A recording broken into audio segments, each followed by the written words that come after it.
If you ever see a window appear in your house, one you know wasn't there before, don't look through it.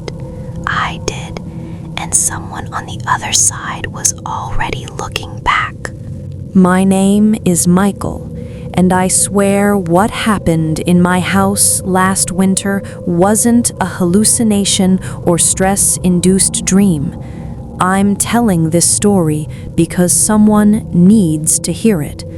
Someone who might be ignoring the signs in their own home. Before I get into the nightmare I lived through, please like this video, subscribe, and drop a comment. It tells me to keep making long-form horror stories like this. Okay, let me take you back to the first night I noticed the window. I moved into my house 3 months before everything happened. It wasn't old, built in the early 2000s. Nothing like a stereotypical haunted mansion. Just a modest 2-story home with beige siding and a slightly crooked mailbox. The first time I noticed the window was on a Thursday night. I was coming up the stairs, half asleep, when I saw a rectangle of faint light on the wall at the top landing. You know how moonlight bleeds in through the blinds? It looked exactly like that. But here's the thing. There wasn't a window there. There had never been a window there. I stood there, staring at the glowing outline. It wasn't bright, just enough to make the wallpaper shimmer. I held my breath and got closer. The glow faded, just faded away like someone turned off a lamp behind it. I chalked it up to exhaustion. Long week, poor sleep. I didn't mention it to anyone. But the next night, it was back. This time, the glow was stronger. I reached out and touched the wall. The wallpaper felt colder there. Colder than anywhere else on that landing. I should have stopped. I should have walked away. But curiosity is poison. I pressed my ear against the cold spot. I heard something. A faint hum, like electrical buzzing mixed with static whispering. I jerked back so fast, I lost my balance. That was the moment I realized something was wrong with my house. The third night, things escalated. I woke up at around 2:12 a.m. to a soft scratching, not on the door, not on the floorboards, right outside my bedroom, right where that fake window had been glowing. It sounded like someone dragging a fingernail slowly down glass. Shh, shh, shh. But there was no glass there, just drywall. I walked toward the sound, every step heavy and unwilling. When I reached the landing, the scratching stopped. The hum returned. And then I heard a knock. On the wall. 3 slow knocks, like someone knocking from the other side. My body went cold. The air felt heavier there, the way the atmosphere gets before a thunderstorm. I went back to my room and locked the door. I tried to convince myself it was just pipes settling or some weird acoustics. But I knew, deep down, I knew something was on the other side of that wall. Something waiting. Something patient. I called a contractor the next morning, a local carpenter named Ellis. I told him I thought there was moisture or mold in the wall. I didn't dare mention the scratching. Ellis walked in, took one look at the landing wall, and frowned. "There's a void behind here," he said, tapping the drywall. No insulation, no crossbeam, like someone left a whole section unfinished. That made no sense. The house was inspected. He measured, knocked, tapped, and muttered to himself. After almost 30 minutes, he said something that made my stomach twist. This wall's been sealed more than once, and not by builders. What do you mean? I asked. He scratched his beard. Different nails, different plaster. You see this?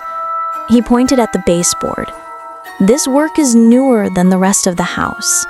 Someone patched something up, covered something, then someone else covered that up.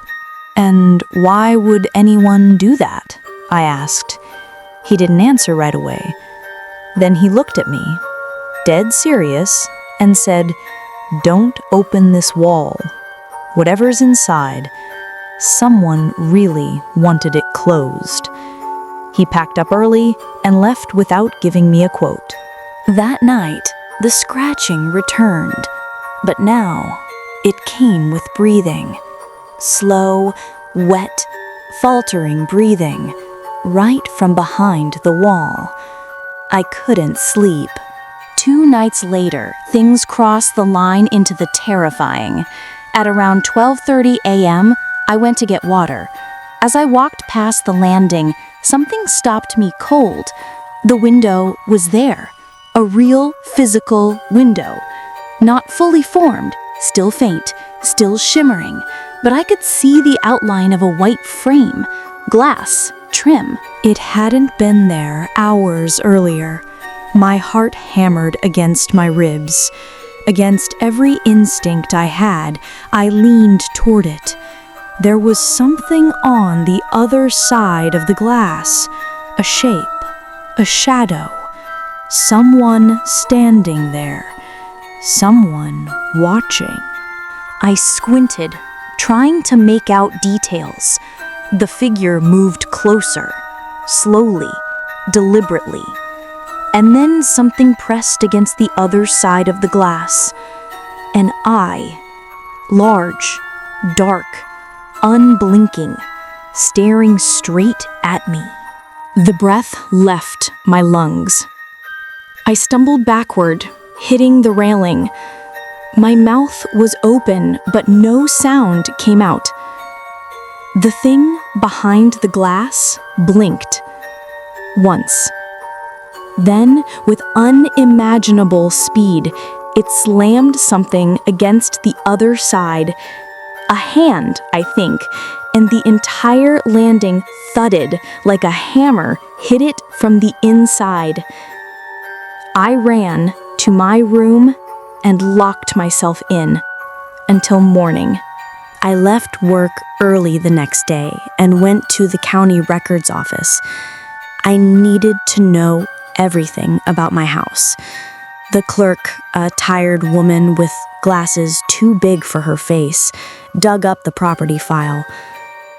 "This house, yeah, it's been changed a lot," she said casually. "Looks like the previous owners sealed off a small room on the second floor." My body went rigid. "What room?" She rotated the blueprint toward me. A tiny square space. No door, no access. Exactly where the window kept appearing. She said, "People do that sometimes. Storage, panic rooms. Sometimes it's just cheaper to close off an area than remodel it." I asked, "Who closed it off?" She looked again. "Huh, weird. There's no work order. No permits. Looks handwritten. Maybe a private job." I pushed. "Who lived there before me?" She hesitated. "Look, I shouldn't say this, but the guy before you filed several noise complaints. Said he heard talking from inside the walls. Scratching. Whispering." I felt sick. "What happened to him?" "Sold the house and moved out in a hurry," she said.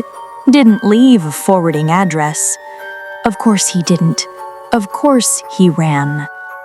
That night, the window appeared again, but this time it was open, just a crack, and cold air drifted through my house. I decided to record everything. Phone in hand, I approached the window. The crack widened. The breathing on the other side grew louder, slow, steady, excited. I whispered, "What do you want?" A whisper came back, my whisper, a perfect echo of my own voice. To come in. That was enough. I ran downstairs, grabbed my keys, and bolted to my car.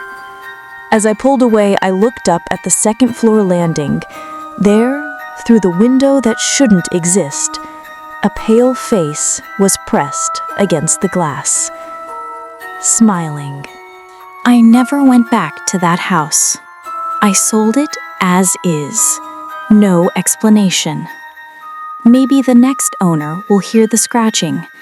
Maybe they'll see the eye. Maybe the window will open wider for them.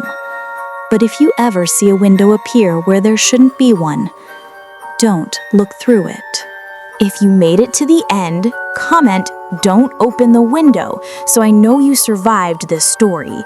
And please like this video and subscribe. It helps me create more long horror stories every week. Sleep well if the walls let you.